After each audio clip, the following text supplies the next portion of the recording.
آئی ہے, تمہاری قوم کی جانب سے یہ بات آئی ہے, اب تم غور کرو کیا کرنا ہے. اللہ کے رسول صلی اللہ علیہ وسلم فوراً آسمان کی طرف آنکھوں میں آنسو آ گئے. روایتیں مختلف الگ الگ روایتیں. بعض روایتوں میں ملتا ہے چاہے تم میں سے جا کر کوئی شعلہ سورج میں سے نکال کر لے کر آ جائے. بعض روایتوں میں ملتا ہے کہ تم میرے دائیں ہاتھ پر سورج بائیں ہاتھ پر چاند رکھ دو. بعض روایتوں کے اندر ملتا ہے ساری دنیا کا خزانہ میرے پاس لا کر جمع کر دو. یہ مختلف روایتیں ملتی ہیں. پھر بھی جو کام اللہ نے مجھے دیا ہے یہ اس کام سے کچھ نہیں. نمبر دوسری چیز یہ خلافت میں ملتی ہے, انصار تیار نہیں, مہاجرین تیار نہیں, یہاں تک کہ ملہم هذه الامہ عمر بن خطاب رضی اللہ تعالیٰ تیار نہیں, علی بن ابی طالب نے حیات الصحابہ میں حضرت نے نقل کیا ہے. یہ ابو بکر ابھی وقت نہیں ہے جماعت کو روانہ کرنے کا, ابھی آپ بالکل جماعت کو روانہ نہ کیجیے, میں ہر حال کے اندر جماعت کو روانہ کر کے رہوں گا چاہے کچھ بھی ہو. یہ تو میدان میں کام کو لے کر, میدان میں دستور کو لے کر, میدان میں طریقہ کار کو لے کر کھڑا ہونا پڑتا ہے. جب آدمی کھڑا ہوتا ہے تب اس کے اوپر حالات آتے فرمایا کرتے تھے سورج نکلے اور روشنی نہ ہو یہ بات ممکن ہے, لیکن کام کرنے والے کام کو لے کر کھڑے ہو ان کے اوپر حالات نہ آئے ایسا نہیں ہو سکتا. تو ان حالات کا مقابلہ کیسے کرنا؟ بصیرت کے ساتھ, یقین کے ساتھ, عظمت کے ساتھ. جتنا بھی دستور ہمارے کام کا تیار کیا گیا اور جتنا بھی دستور کام کا روز اول سے لے کر آج تک کیا گیا ہے, رکھا گیا ہے, ہر موقع پر سیرت کو دیکھ کر, حضور اکرم صلی اللہ علیہ وسلم کی مبارک زندگی کو دیکھ کر, اور یہ بات ہمیشہ اپنے پاس محفوظ رکھیے گا کہ جو دستور سیرت کو دیکھ کر سامنے قرآن اور حدیث کے سامنے رکھ کر تیار کیا جاتا ہے, زمانہ وقت حالات اس دستور کو کبھی بدلتا نہیں. زمانے کے بدلنے سے, یہ وقت کے بدلنے سے, حالات کے بدلنے سے وہ دستور نہیں بدلتا, وہ طریقہ کار نہیں بدلتا. ویسے ہمارا یہاں بنیادی چیز ہے کہ ہمارا پورا ملک وحدت فکر اور وحدت کلمے پر جمع ہو, اور وحدت فکر اور وحدت کلمہ حضور اکرم صلی اللہ علیہ وسلم کی مبارک زندگی کے سامنے ہوئے بغیر, ان کا طریقے کو بتائے ہوئے بغیر ہو نہیں سکتا. کیونکہ عمر بن خطاب رضی اللہ تعالیٰ عنہ کی یہ بڑی قیمتی باتیں فرمایا کرتے تھے, اصحاب الرأی اعداء السنن, کہ جو رائے پر چلنے والے لوگ ہوتے ہیں وہ سنتوں کے مخالف ہو جاتے ہیں. وہ کس کے مخالف ہو جاتے ہیں؟ ہاں سنت کے مخالف. جو کس پر چلتے ہیں؟ ہاں جو رائے کے اوپر, وہ مخالف ہو جاتے ہیں کس چیز کے؟ سنتوں کے مخالف. اس واسطے ہم رائے پر چلنے والے لوگ نہیں ہیں. ہم تو ہر موقع پر اپنے مشوروں کے اندر, اپنے اموروں کے اندر ان باتوں کے اوپر غور کرنا چاہیے. اس موقع پر حضور اکرم صلی اللہ علیہ وسلم واسطے ہمارے کام کے اعتبار سے دستور تیار کیا گیا ہے, اور ہمارا بار بار مشورے میں بات آئی ہے کہ بار بار ہمارے ملک کے سامنے یہ کام کا دستور آنا چاہیے, بار بار ملک کے سامنے طریقہ کار آنا چاہیے. نئی باتیں سوچی جاتی ہیں کام کے اعتبار سے, نئی باتیں سامنے آتی ہیں اور مجمع اس سے بے خبر ہوتا ہے. یہ ایک ان کے لیے نئی بات کہتا ہوں. ایسا بہت سیرت میں ایسی باتیں ملتی ہیں مستقبل پر. پہلے سلام کا جواب دینا نماز میں اجازت تھی. صحابی آئے, آ کر سلام کیا, کسی نے سلام کا جواب نہیں دیا, لوگ ان کی طرف دیکھنے لگے. انہیں بڑی حیرت ہوئی, ایک تو سلام کیا تھا میں نے, سلام کا جواب نہیں دیا, اور پھر اوپر سے دیکھنے میں لگے. پھر فرمایا تمہیں کیا ہو گیا, سب سے دیکھنے لگے. پھر لوگ اپنے ہاتھوں پر ہاتھ مارنے لگے, انہیں خاموش کرنے کی کوشش کرنے لگے, یہاں تک کہ نماز کا سلام پھرا تو ان کو بتایا گیا دیکھو پہلے اجازت تھی سلام کا جواب دینے کی, اب اجازت ختم ہو گئی سلام. بہت سی موٹی موٹی چیزیں ہوتی ہیں, بہت سی موٹی موٹی باتیں ہوتی ہیں جو کام کرنے والوں کے سامنے نہیں ہوتی. اس بات سے بار بار سامنے بات کا ہونا وہ دل کے اندر بات کو بتا دیتا ہے. اسے اذا تکرر الکلام فی السمع تقرر فی القلب. جب کوئی بات نہیں, ہم سب پڑھا رہے تھے مشکات شریف, امام صاحب کے کچھ احوال چل رہے تھے, امام ابو حنیفہ رحمۃ اللہ علیہ کے بڑے مزے کی بات امام صاحب کے قول نقل کیا. فرمایا کرتے تھے ایک مرتبہ بیٹھے ہوئے طلبہ کے درمیان پوچھنے لگے مجھے بتاؤ طالب علم کہتے کسے؟ طالب علم کسے کہتے؟ لوگوں نے کہا امام صاحب آپ ہی بتائیے کہ نہیں کہتے ہیں طالب علم. فرمانے لگے کہ استاد ایک بات کو 100 مرتبہ کہے, طالب علم وہ ہے جس طرح اس نے پہلی مرتبہ طلب کے ساتھ بات کو سنا تھا, سبھی مرتبہ بھی اسی طلب کے ساتھ بات کو سنا, اسی طلب کے ساتھ کس کو سنے. اس واسطے میرے محترم دوستو اس دستور کو امانت سمجھ کر اپنے ساتھ لے کر جانا ہے، اور جو طریقہ کار کام کا آپ حضرات کے سامنے بار بار سیرت کی روشنی میں رکھا جاتا ہے، اور جو طریقہ کار کام کا بار بار بتایا جاتا ہے، یہ ہمارے پاس پورے عالم تک پہنچانے کی ایک امانت ہے، پورے عالم تک پہنچانے کی کیا ہے؟ اس واسطے ہمارے کام کا سب سے پہلا دستور اور ہمارے کام کا سب سے بنیادی عمل، ہمارے کام کی سب سے زیادہ اہمیت کا حامل، ہمارے کام کی جو اصل شان ہے وہ نقل و حرکت، وہ کس کیا ہے؟ دیکھو اس بات کو اچھی طرح ہمارے سب ساتھی سمجھ کر لے کر جائیں۔ نقل و حرکت ہمارے کام کی امتیازی شان ہے بنیادی طور پر۔ ہمیں حاجی عبد الوہاب صاحب رحمۃ اللہ علیہ کا یہ مقولہ بڑا ہی عمدہ لگتا ہے اور بڑا ہی اچھا لگتا ہے۔ ہمارے حاجی صاحب فرمایا کرتے تھے، یہ تو مذاہب حضرت جی مولانا یوسف صاحب رحمۃ اللہ علیہ کے حوالے سے نقل کیا کرتے تھے، ان کا خود فرمایا کرتے تھے، ہمارے اجتماعات، ہمارے جلسے، ہمارے مشورے، اس کا بنیادی مقصد وہ صرف تفہیم نہیں ہے، اس کو سمجھیے اچھی طرح۔ بنیادی مقصد کیا نہیں ہے؟ نہیں ہمارا مشورہ تھا، ہم کام سمجھنے کے واسطے نظام الدین جمع ہوئے تھے، ہم نے مستورات کا کام سمجھا، یہ ہمارا سوال تھا، ہم نے اس کا جواب دے لیا، یہ ہمارا اشکال تھا، یہ ہم نے کر لیا، ہم جمع ہوئے تھے اپنے مسائل حل کروا کے اللہ کا فضل ہم واپس آ گئے۔ ہم نے مسائل جمع کرنے کے واسطے، کام کو سمجھانے کے واسطے جمع نہیں کرتے۔ حضرت فرمایا کرتے تھے کہ ہمارے کام جمع ہونے کا اجتماع کا مقصد وہ صرف تفہیم نہیں ہے، بلکہ ہمارے اجتماع کا اصل بنیادی مقصد بھی تشکیل ہے۔ ہمارے اجتماع کا اصل بنیادی مقصد کیا ہے؟ چاہے پرانوں کا جوڑ ہو رہا ہو، کام کرنے والوں کے جوڑ ہو رہے ہو، اجتماعات ہو رہے ہو، جلسے ہو رہے ہو، مشورے ہو رہے ہو، جس جمع ہونے کے بعد بکھرنا نہ ہو، وہ جمع ہونا ہمارا جمع ہونا نہیں، وہ جمع ہونا ہمارا جمع ہونا نہیں۔ اس واسطے نقل و حرکت کی اہمیت ہمارے کام کرنے والے ساتھیوں کے درمیان بڑے اہتمام سے ہونا چاہیے۔ ہم ہر طریقہ ابلاغ کو تبلیغ نہیں مانتے، ہم ہر طریقہ ابلاغ کو نہیں، کوئی بھی طریقہ اختیار کر دیا جائے بات کو پہنچانے کا وہ تبلیغ ہے نہیں۔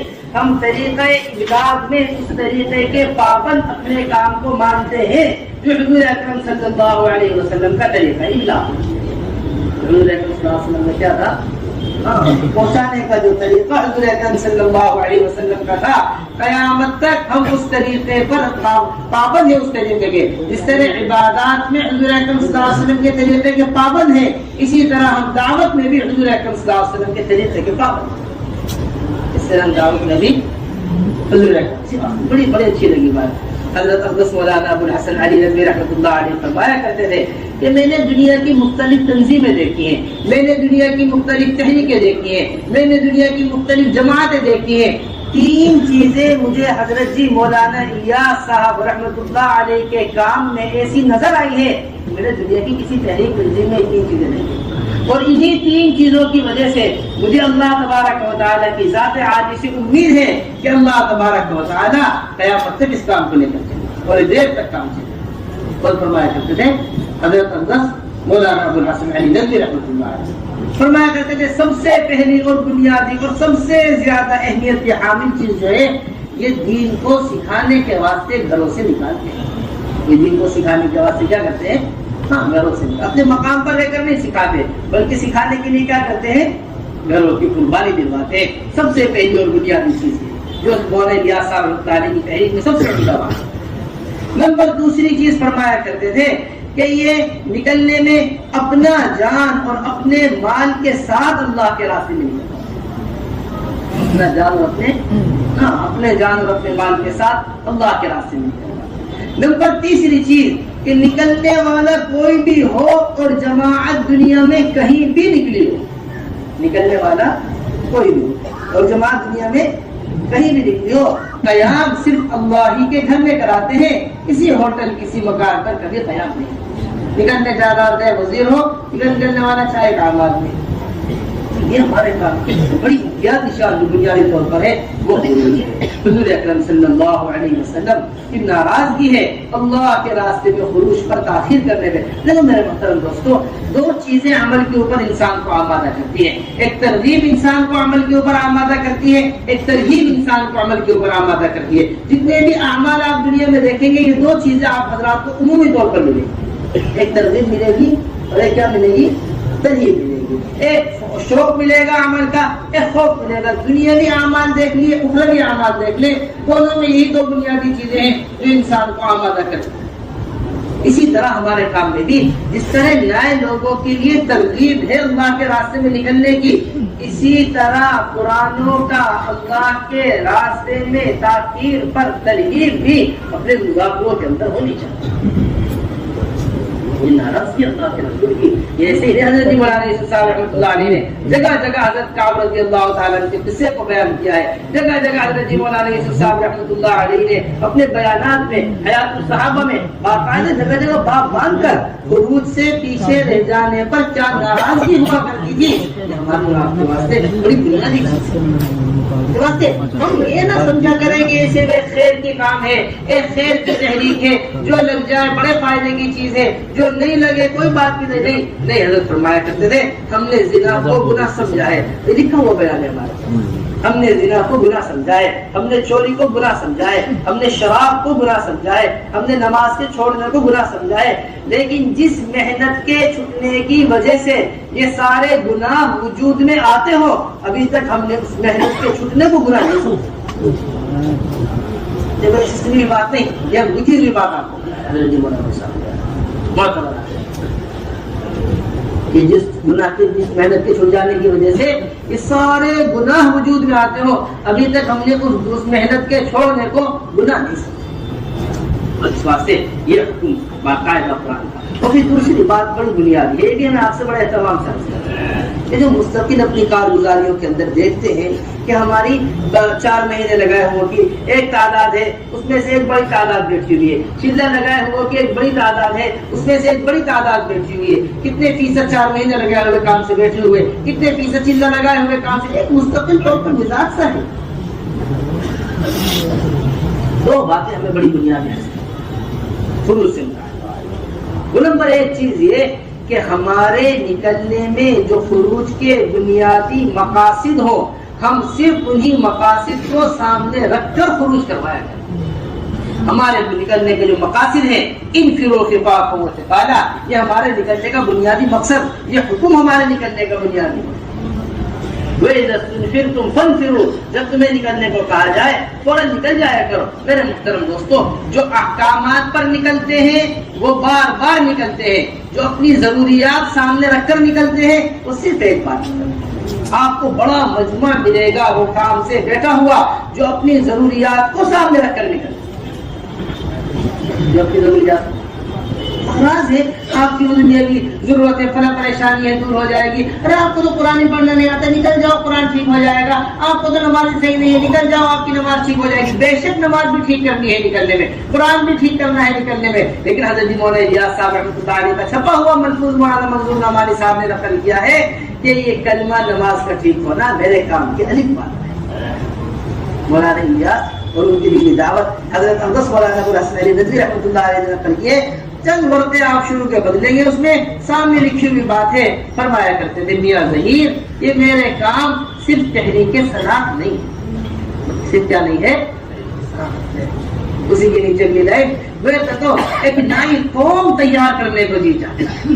یہ مولانا الیاس صاحب رحمۃ اللہ علیہ میاں ظہیر ایک نئی قوم پیدا کرتے تھے. میرے محترم اس کو سمجھنا پڑے گا اچھی طریقے سے. اس واسطے ہمارے یہاں خروج کی جو ترتیب ہے بنیادی طور پر وہ سب سے پہلے علماء حضرات کا خروج ہے.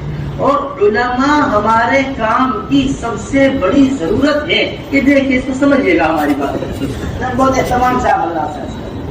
ابھی بھی بہت سے صوبے سے جہاں 20-30 ہزار علماء موجود ہیں، کہیں 23,000 علماء موجود ہیں، کہیں 20,000 علماء موجود ہیں. ایک بڑی قلیل تعداد ہے علماء کی جو نقل و حرکت کرتے. ہمارا حضرت ابھی کارگزاری کے دوران اس بات کو فرما رہے تھے کہ اتنی بڑی تعداد کے عہدے ہوئے علماء کا نقل و حرکت پر نہ ہونا، یہ ان علاقوں کے اعتبار سے ہمیں محسوس ہوتا ہے کہ علاقے والوں کا کام کرنے والوں سے علماء سے رابطہ کم. رابطہ کیا ہے؟ جس طرح ایک مریض ڈاکٹر کو تلاش کرتا ہے، اس طرح ایک بیمار آدمی ڈاکٹر کو تلاش کرتا ہے، مقدمے میں پھنسا ہوا آدمی وکیل کو تلاش کرتا ہے، اس طرح اپنے ساتھ چلنے کے واسطے جماعتیں علماء کو تلاش کیا کریں گے.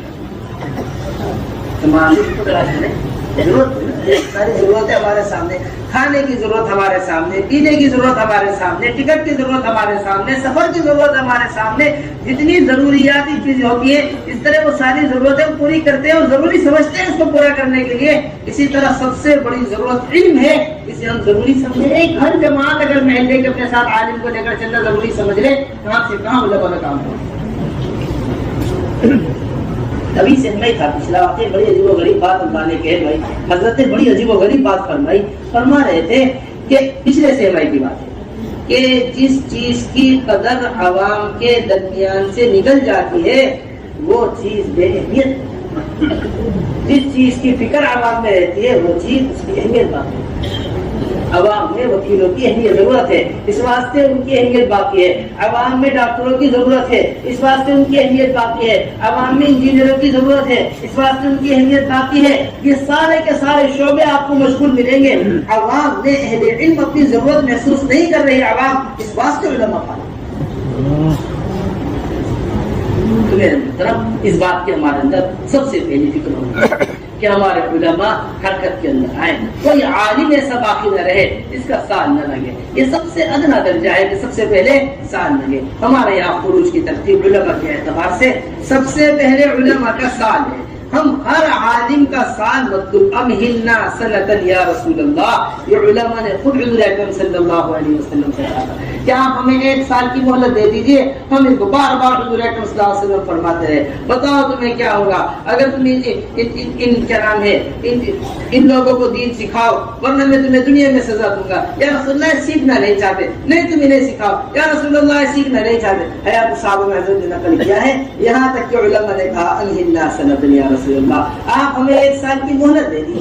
میں نے حضرت عباس مولانا حسن علی رضی اللہ علیہ کی بات بتائی. آ کر کہہ رہا تھا حضرت میں نے تو ندوۃ العلماء کا یہ نظام باقاعدگی کے ساتھ سوچ لیا ہے کہ سند ہی اسے دوں گا جو سال لگائے. یعنی ایسی اہمیت ہمارے یہاں علماء حضرات کے ہمارے قائدین جو تھے مطلب مدارس کے اعتبار سے یہ نظریہ ان کا سال کی اہمیت کے بارے میں یہ نظریہ کس کے اعتبار سے تھا سال کی اہمیت کہ میرا جی نہیں چاہتا میں کسی ایسے عالم کو سند دوں جس نے سال نہیں لگایا. مولانا بڑے اچھا جذبہ ہے، خوب سراہ، لیکن مولانا میرا یہ جی چاہتا ہے کہ لوگ سند کی وجہ سے سال نہ لگائیں. امام پاک ہے. تو ایک تو سب سے پہلی چیز علماء کا سال. نمبر دوسری چیز اس 1 سال کے دوران دوسرے سال کے درمیان ہمارا علماء کا دوسرے سال کی بڑی اہمیت کے ساتھ ہونی چاہیے. کتنے صوبے سے جہاں بڑی تعداد علماء کی موجود ہے لیکن کہیں سے 2 دوسرے سال کے واسطے، کہیں سے 3 نام دوسرے سال کے واسطے، کہیں سے 4 نام دوسرے سال کے واسطے. جس طرح ہم پہلے سال کی فکر کر رہے ہیں ہمارا جہاں تک اندازہ ہے پہلے سال سے زیادہ آسان ہے علماء کا دوسرا سال. پہلے سال سے زیادہ آسان ہے علماء کا دوسرا سال. اس واسطے اس کی پوری طریقے سے تشکیل کی جائے کہ دوسرا سال علماء کا اہتمام کے ساتھ لگے، پھر اس کے بعد تیسرا سال اہتمام سے علماء کا لگے. پہلے سال اور دوسرے سال کے درمیان علماء میں 2 سال کا فاصلہ رہے گا. دوسرے سال اور تیسرے سال کے درمیان علماء میں 3 سال کا فاصلہ رہے گا. یہ جو فاصلے رکھے جاتے ہیں یہ باقاعدہ کسی مقاصد کو سامنے رکھ کر فاصلے رکھتے ہیں. ترتیب نہیں ہے، نظام نہیں ہے اپنے لوگوں پر بات کی ادائیگی کرے، اپنی بیوی کو دیکھے، اپنے بچوں کو دیکھے. یہ سارے اس بات سے فائدہ نہیں کیے جاتے درمیان، بلکہ مقامی کام میں ان علماء حضرات کو مستقل طور پر استعمال ہونا، مسجدوں میں ان حضرات کو مستقل طور پر استعمال ہونا، آپ حضرات کے مشوروں میں، آپ حضرات کے صوبوں کے جماعتوں کے چلنے کے اندر، آپ حضرات کے ماہانہ مسجدوار جوڑوں کے اندر، آپ حضرات کی اجتماعات کے اندر، آپ حضرات کے تقاضوں کے اندر اہتمام سے ہم علماء حضرات کی ضرورت کو محسوس کرتے ہوئے علماء کو اپنے ساتھ لے کر چلنے کا مستقل طور پر ایک نظام ایسا قائم کریں. تو اس طرح ہمارے یہاں یہ 3 سال علماء حضرات کے. پھر دوسری چیز تیسرا سال حضرت مولانا الیاس صاحب رحمۃ اللہ علیہ کا ایسا پرانا دستور نکل کر سامنے آیا. اصل ہوتا یہ ہے کہ پرانی باتیں ہم نئے لوگوں کے سامنے نہیں، تو جب پرانی باتوں کو بتایا جاتا ہے تو نیا آدمی یہ سمجھتا ہے کہ نئی بات. حضرت فرمایا کرتے تھے کہ ہم حضرت فرماتے کہ ہم نئے ہیں، باتیں نئی نہیں ہیں، باتیں ساری پرانی ہیں. نئے بات آ گئی، نئی بات آ گئی، نہیں ہم نئے ہیں، لیکن بات کیا ہے؟ یہ حضرت جی مولانا الیاس صاحب رحمۃ اللہ علیہ کے زمانے کا لکھا ہوا، حضرت شیخ الحدیث مولانا زکریا کے زمانے کا لکھا ہوا دستور یہ نکل کر سامنے آیا، جو 3 جنوری 1943 بروز اتوار بعد مغرب فرماتے ہیں کہ ایک لمبی چوڑی بحث ہمارے حضرت شیخ الحدیث مولانا زکریا رحمۃ اللہ علیہ آج بعد مغرب ایک لمبی چوڑی بحث و مباحثے کے بعد ہمارے یہاں یہ مشورے میں یہ بات طے کی گئی ہے کہ علماء حضرات اللہ کے راستے میں 3 سال لگائیں گے، علماء اللہ کے راستے میں کتنے لگائیں گے؟ 3 سال لگائیں گے۔ 1 سال داخلی سال ہوگا، دوسرا سال عرب کا سال ہوگا، تیسرا سال غرب کا سال ہوگا، اس طرح ہمارے یہاں کتنے سال لگیں گے؟ 3 سال علماء کے لگیں گے بقلم محمد زکریا، اور اوپر سارے مقیمین مرکز کے دستور کے اندر نام لکھے ہوئے، حضرت جی مولانا یوسف صاحب، حضرت جی مولانا انعام الحسن صاحب، حضرت جی مولانا کشاف صاحب، حضرت مولانا عبید اللہ صاحب، حضرت سارے مشائخ نظام الدین ان کے نام لکھے ہوئے، اور نیچے حضرت شیخ الحدیث مولانا زکریا۔ تو میرا محترم یہ کوئی نئی چیز نہیں ہے 3 سال علماء، اسی کے ساتھ ساتھ بڑی اہتمام کے ساتھ علماء حضرات کے سالانہ 4 ماہ کی ترتیب بنے، اور نمبر آخری بات علماء کے اعتبار سے وہ نظام الدین آمد کی ترتیب ہو علماء حضرات۔ میرا محترم یہ بڑا اہم ترین تقاضا ہے جو پورے ملک کے سامنے بڑے اہتمام سے رکھنے کی اور سمجھنے کی ضرورت ہے۔ 2 چیزیں علماء کی آمد کے اعتبار سے، نمبر 1 بات تو یہ ہے کہ پورے ملک سے ہمارے علماء کا جو شعبہ ہے مستقل طور پر 2 مہینے، اور علماء کا جو شعبہ یہاں پر قائم ہے مستقل طور پر، ہمارے ملک کے ہر صوبے کے مستقل طور پر نمائندے اس علماء کے شعبے میں مستقل طور پر ایک تعداد کے ساتھ، مثال کے طور پر ہمارے 26 یا 30 جو صوبے ہیں، اگر ہر صوبے کے 2 علماء بھی 12 مہینے کے اعتبار سے ترتیب بنا لیں کہ ہمارا 1-2 مہینے والا مستقل آپ کے یہاں رہے گا، ایک کے جانے سے پہلے ہم دوسرا بنا دیں گے، 60 علماء ہمیں شعبے سے اطمینان مل سکتے ہیں، اور کوئی مشکل کام نہیں۔ ہر عالم کو 6 علماء ہر صوبے سے دینا کوئی بڑی مشکل چیز نہیں ہے 2 مہینے کے واسطے، سمجھ لیجیے ہماری بات۔ علماء کے شعبے میں مستقل طور پر رہ کر کام کیا ترقی کر رہا ہے، کام کے اندر اور کیا تقاضے ہیں کام کی مستقل طور پر، اس کی اہمیت اور اس کی بحث ہے۔ اور نمبر 2 چیز، علماء حضرات اپنا سالانہ چلہ لے کر لے جاتے ہیں، 1 سال کے چلے کا خروج اپنے علاقے سے، 1 سال کا خروج نظام الدین سے، یہ ترتیب ہے، اور یہ بات نظام الدین کے مشورے سے طے شدہ امر ہے، یہ بات نظام الدین کے مشورے سے طے شدہ امر ہے یہ کہ جو سال نظام الدین کا ہے اس میں صوبے والوں کو مشورے کا اختیار نہیں ہے، صوبے والے نہ کوئی مسجد رخ بنا سکتی ہے، نہ کوئی ضلع رخ بنا سکتا ہے، نہ کوئی حلقہ رخ بنا سکتا ہے۔ جب کی جماعت کے اندر عالم آئے پوچھا جائے آپ کا پہلا سال ہے، دوسرا سال، پہلا چلہ ہے، دوسرا چلہ ہے، جی میں نے پچھلا چلہ اپنے صوبے سے لگایا تھا، جی اب ہم آپ کو رخ نہیں دے سکتے کیونکہ آپ کا رخ نظام الدین سے تھے، آپ کو رخ کہاں سے تھے؟ ان کو ذرا سا دیکھ کر آنا پڑے گا، نکل کتنا بڑا طبقہ ہے علماء کا جو متحرک ہے مستقل طور پر، کتنا بڑا طبقہ ہے علماء کا جو حرکت میں ہے، جو سالانہ چلہ لگا رہے ہیں پابندی سے کم وہی آنا شروع ہو جائے، جو نہیں ہے وہ تو الگ بات ہے۔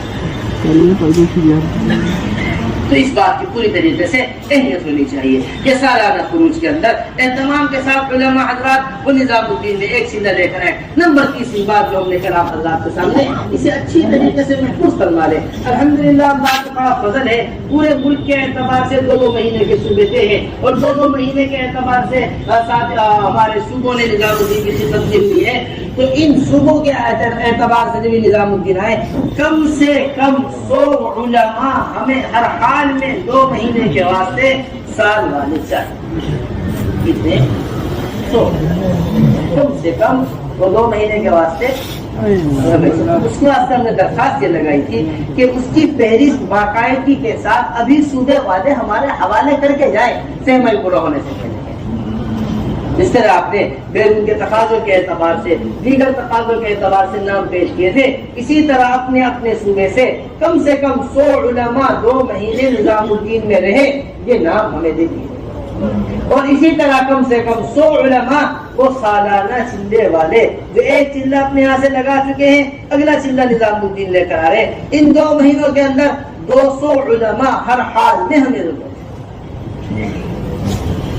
ایسی ترتیب ہمارے پورے ملک کے اعتبار سے علماء حضرات کی بننی چاہیے کہ علماء حضرات کی آمد نظام الدین ہو، اور کثیر تعداد کے اندر علماء حضرات کا حضرت مفتی زین العابدین صاحب، حضرت مولانا سعید احمد خان صاحب، حضرت مولانا عبید اللہ صاحب، یہ سارے کے سارے علماء حضرات ہوا کرتے تھے جو ہر وقت حضرت جی مولانا یوسف صاحب رحمۃ اللہ علیہ کی ارد گرد رہا کرتے تھے۔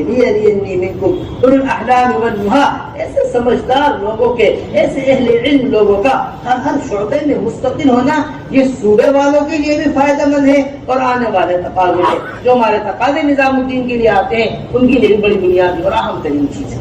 پھر نمبر دوسری چیز ہمارے عوام کا خروج۔ عوام کے خروج کے اعتبار سے ہر سال کے 4 ماہ اہتمام کے ساتھ ہمیں مطلوب ہے مستقل طور پر یہ کام کی ترتیب ہے۔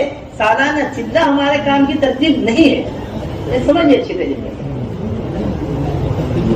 حضرت جی مولانا الیاس صاحب رحمۃ اللہ علیہ، حضرت مولانا یوسف صاحب رحمۃ اللہ علیہ، ان کی تمنا تھی ہر امتی سالانہ 4 ماہ پر آئے۔ باقاعدہ حضرت عبدالس مولانا ابو الحسن علی ندوی رحمۃ اللہ علیہ کے خطوط میں لکھی ہوئی بات ہے کہ جو آدمی ہر سال 4 ماہ لگانے کو اپنا جزوِ زندگی نہ بنائے وہ ایمان کی حلاوت نہیں کر سکتا۔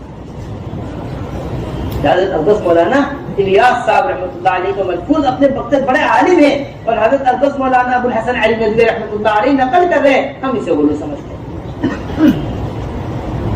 اس واسطے سالانہ 4 ماہ کی عمومی فضا بنے، ہم ہر عامی سے عامی آدمی سے سالانہ 4 ماہ۔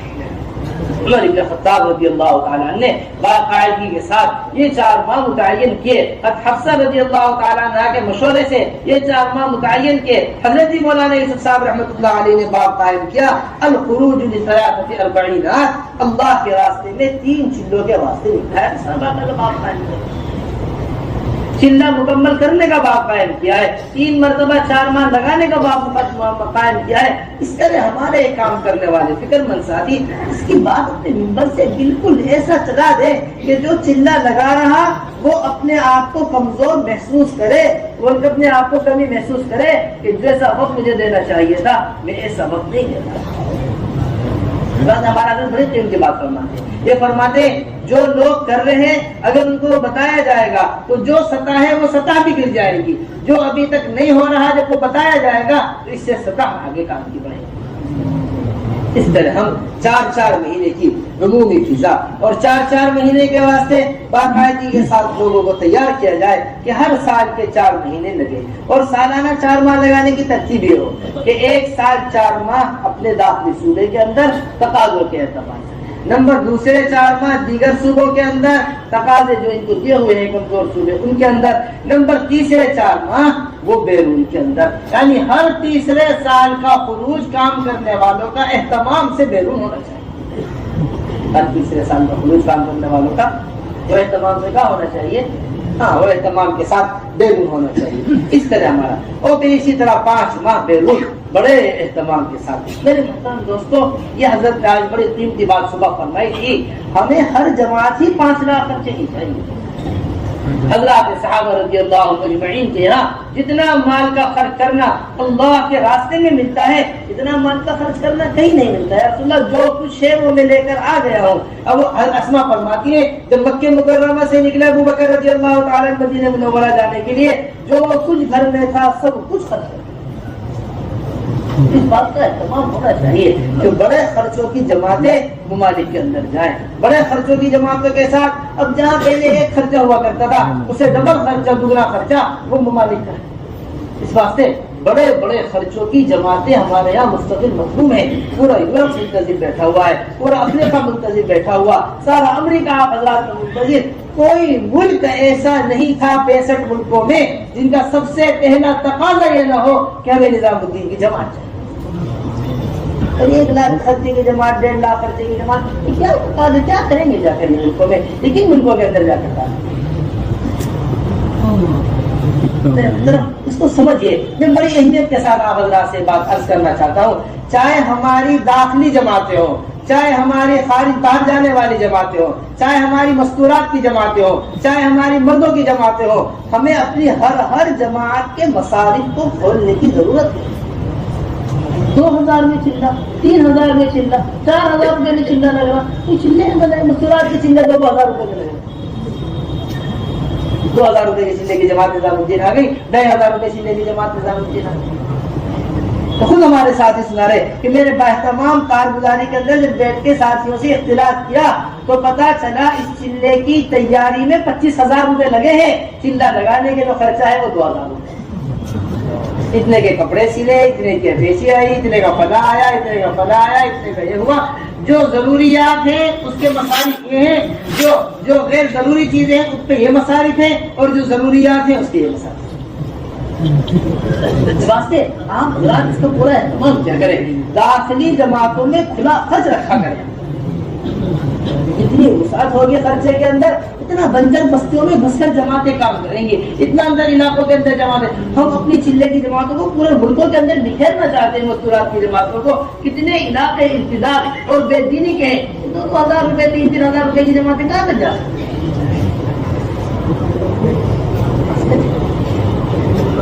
لاکھوں روپئے جس گھر سے شادی پر خرچ ہو رہا ہو اور 2000 روپے کی جماعت کے لیے اس گھر سے.